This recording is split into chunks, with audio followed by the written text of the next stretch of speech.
Well, good evening, everybody. What we'd like to do is tell you a little bit in the time we've got about the project that we've been running looking at accidental death and everyday life in 16th century England. And in case you wonder how research projects in the humanities are structured, Tomasz here is the postdoc and he does all the hard work, and I'm the principal investigator and I do most of the talking. And what we're doing is looking at about 9,000 of these. So this is a coroner's inquest report from the 16th century. In the 16th century, as now, if you died in sudden or violent or unexpected circumstances, they would hold an inquest to see whether somebody had murdered you, whether you'd committed suicide, or whether it was an accident. And slightly depressingly, historians have been interested in the murders because they tell us whether we've all been getting more or less violent over time. They've been interested in the suicides because they show whether we've all been getting more or less suicidal over time. But they haven't, for this period, shown much interest in the accidents, which actually show you what people were doing all day. So this is quite a common kind of accident. 40% of all accidents in the 16th century are drownings. And this is a lady called Isolde Della. Isolde is like Isolt or Isolde, that name. She drowned Kingston upon Thames, fetching water from the River Thames. So we've got about 9,000 of these, and they come from all over England, more or less. Durham, Lancashire, Cheshire had different administrative systems, but as you can see, some counties produced a lot of accidents, others produced fewer. So the first thing we have to ask is, were they just very accident prone in Yorkshire, or does that some way match up to the number of people living there? Well, you can compare it with the number of men in the militia, because we've got numbers for the number of men who would turn out to defend the country. As you can see, lots of men in the militia in Yorkshire, lots of accidents, not so many men in the militia somewhere like Leicestershire or Worcestershire. So there's a rough correspondence between the densely populated places and the places with lots of accidents. These statistics aren't accurate enough for us to work out accurately the likelihood of your having certain kinds of accidents in certain places, but they're representative enough that we can say you're more likely to die doing certain kinds of things in one place or different things in another place. So they cover the country, and in a way, even more importantly, they cover an enormous range of people. So most sources from Tudor England tell us about one kind of people or another. They tell us about famous people, Henry VIII, Queen Elizabeth, whoever, or they tell us about ordinary people, but their records of the wages paid to farm labourers, say. But these accidents tell us about all kinds of people. Lots of children. You can see boys under 6, girls under 6, children from 7 to 13. We can show, for example, very few children under 6 were working. A lot of children between 7 and 13 were. A lot of women, a lot of men with different jobs of different social ranks, a lot of household servants, farm labourers, but then also up at the top end, gentlemen, lawyers, esquires, and even some unusual jobs like a minstrel. We'll get to the minstrel in a minute. And they're doing all kinds of things. So one of the things we can do is say, what's it dangerous to do in the 16th century? It's dangerous to go to work, but it's also dangerous to do things like hygiene. Now, we think of Tudor people as not washing very much, which in a way is true, because medical advice in the 16th century was don't wash because it opens the pores in your skin and the diseases will get in. But farm labourers didn't read medical books. So we have lots of farm labourers who in July and August, they're hot at the end of a day's work, they strip off, they jump in the nearest river, and it goes wrong. So that's the hygiene accidents. We've got other kinds of unusual things. Quite a lot, as you can see, arrest and imprisonment accidents. And that's not the people dying of jail fever. Lots of people died of jail fever in the 16th century, but these are people trying to escape. Our single biggest death is the first thing we want to do. What we want to do for the rest of this talk is try to link some of our accidents to the kinds of objects you can see here in the Ashmolean. So our first accident is a jailbreak, which goes horribly wrong. This fetter is one of the things from Bocardo prison, and the key from the Bocardo prison in Oxford, kind of thing that you would have been fettered with, fastened up with if you were in prison in the 16th century. But here are 28 prisoners in the dungeon at the castle in Colchester, and they have a cunning plan to get out. It's Christmas Day, 1502, good time for a jailbreak because everybody else is busy partying. What are you going to do? You burn down the door of the dungeon and then you can get out. Except if you don't succeed in burning it down, then you fill the dungeon with smoke and you suffocate. This is the single biggest accident we've yet found. And as soon as you start reading this material, you think, and even on Dead Friday, we have to think, actually, it is a bit horrible being interested in lots of people dying, because all our accidents end horribly. They all end with people dying. On the other hand, if we weren't thinking about Agnes Scales, who tried to break out from Colchester Castle dungeon in 1502, nobody else would. So we're bringing back to life ordinary people from the 16th century that otherwise we'd have no way of finding out about. Now, as we saw from that pie chart, work is pretty dangerous. So let's think about some work accidents. So different kinds of work are dangerous in the 16th century. Some kinds of work which are dangerous now. Building is dangerous. You're up in the air, you can fall off scaffolding, things can fall on you. Mining is dangerous. You're down underground, things can fall on you. But some things are very dangerous in the 16th century which aren't dangerous now. Look at that purpley slice for fetching water. We think pipe water is good for us because we don't get cholera, which is true. But it's also good for us because we don't have to keep going to a river or a muddy pond with a bucket and leaning over and reaching in and getting water. And if any of you saw a television program called Hidden Killers of the Tudor Home, they reenacted what it's like falling into cold water in Tudor clothes. Your underclothes are made of linen, so imagine a suit of tea towels as your underclothing. Your overclothes are made of thick wool, so imagine you've got a long, thick overcoat on and you fall into very cold water. And your clothes absorb water very fast. So there's a very large proportion of people drowning just fetching water. And then there are some more predictable, I suppose, but again, accidents of work that remind us about things in the 16th century. A lot of work with wood, because wood is the main fuel, wood is a major building material, so there's lots and lots of, if you like, lumberjacking accidents in the 16th century. People try to cut down trees and it all goes wrong. So different kinds of work are dangerous. So what we want to do now is look at some objects from the Ashmolean and try to link them with jobs that you might be doing in the 16th century. And some of this is very standard common or garden work. I quite like washing up. You can get killed washing up in the 16th century because you have to wash up in a pond. So here's a dripping dish from the museum here, and here's a servant, Anne Simon. She's a servant of a butcher, so maybe it was a dripping dish. She's got earthen crocks, 2 earthen crocks. The reports are all written in Latin, but they write down particular expressions that the jurors use. This is quite interesting for us because we've got 3 or 4 words already coming up in these things 200 years or more before they appear in the Oxford English Dictionary.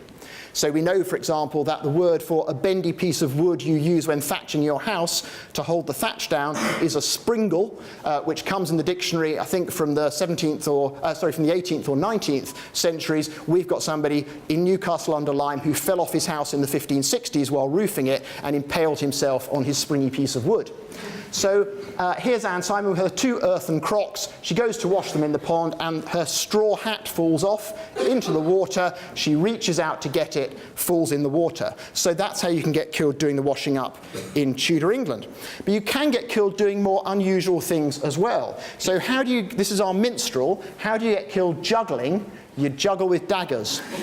So here's Thomas Taylor, minstrel of Scarborough, 9 p.m, so it's probably a night show in May, playing with 2 daggers, which probably means juggling, or he's doing acrobatics over the daggers or something, and he falls on one and stabs himself in the neck. And this dagger, like a lot of the things we're looking at, is in room 41, the medieval England room, so you can look at these objects and think about how people related to them in entertaining, but in this case fatal ways in the 16th century. These accidents are also a lesson not to mess around at work. So here we are in Warwickshire, Elizabeth Porter of Polesworth, spinster, unmarried woman, probably a household servant, maybe in her teens or early 20s, playing and joking with George Walls of Polesworth tailor, and he'd got his tailor's shears. Here are tailor's shears found near Magdalen Bridge, and accidentally the tailor's shears go into her right leg, and of course lots of these injuries. You see, she's hurt on the 16th of April, she died 8 days later. So either she's lost a lot of blood and she never recovers, or maybe more likely some kind of infection, or maybe a wound which then produces a blood clot. So we can't often we can't tell medically how these people die, but we know they die sometimes after the accident. So don't mess around at work, and also if you're working, be careful what you do with your small children. So here's William Atkinson, 5-year-old, in Kingston upon Hull in Yorkshire. He's at his aunt's house in Kirk Lane Street in Hull. He's wandering around and he trips and falls backwards into a cauldron, one of these big cauldrons of scalding hot water, and again dies a couple of days later. So those are some work accidents. Now, another thing that people have accidents with in the 16th century, because there are so many of them around and people are interacting with them the whole time, are animals. And some of these are very standard, ordinary animals. If you're killed by an animal, about 75–80% of the accidents with animals are horses, because lots of people are riding horses. Horses are pulling carts and so on. But we've got some unusual accidents with animals as well, notably bears. So here's a bear. This is a statuette of a bear, which is in the new Silver Gallery through back that way. And bears are used for bear baiting, revolting but quite popular kind of entertainment in the 16th century. You set dogs to attack a bear and you bet on how long the dogs will last or whether the bear will die quickly and so on. And the bear, presumably waiting for bear baiting, attacks this young man. They didn't even know his surname. I wonder if this was a kind of inn. So it's on the site of the dissolved friary, the dissolved Augustinian friary, on what's now the site of Wadham College. So just north of the city wall. The bear's being kept there. Christopher maybe is staying there, and he gets attacked. And we've got quite a number, maybe half a dozen people killed by bears. Got one bear that gets loose in the marketplace in Carlisle and goes chasing around attacking people. So that bit in Shakespeare where it says exit pursued by a bear, that could happen to you in 16th century England if you were in the wrong place in Oxford. Forests in Tudor England are full of deer, and male deer at rutting time get seriously angry, and we've got a number of people who, like this, are attacked by deer. A wild stag, say the jurors, they say it was ferocious because it was the rut time when the deer, male deer, are competing with each other. It attacks this man who's walking through the park, and they're quite specific, the jurors. It was his brow antler, so presumably the antler on the front of the deer's head, and also, because they have to explain how they know what you died of, they often give details of the wound. So as here, they say the wound was 5 inches deep, 2 inches wide, and he died within 2 hours, not surprisingly. So that's a stag attack. What about an owl? How can you get killed by an owl? Well, you can't, but you can get killed trying to shoot an owl. So here's a man in Dorset shooting at an owl, and the breech pin of the gun burst out, struck him in the right eye. Again, rather gruesome details of the wound.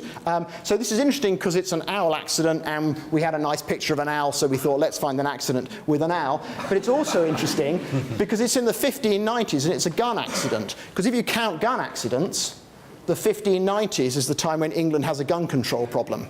So percentage of all the accidents, no accidents with guns at all in 1500 to 1510 when there's hardly any guns around. Then it starts to go up and it goes down a bit and then sort of steady in the 1540s, 50s. But by the 1590s, there are just lots of guns around.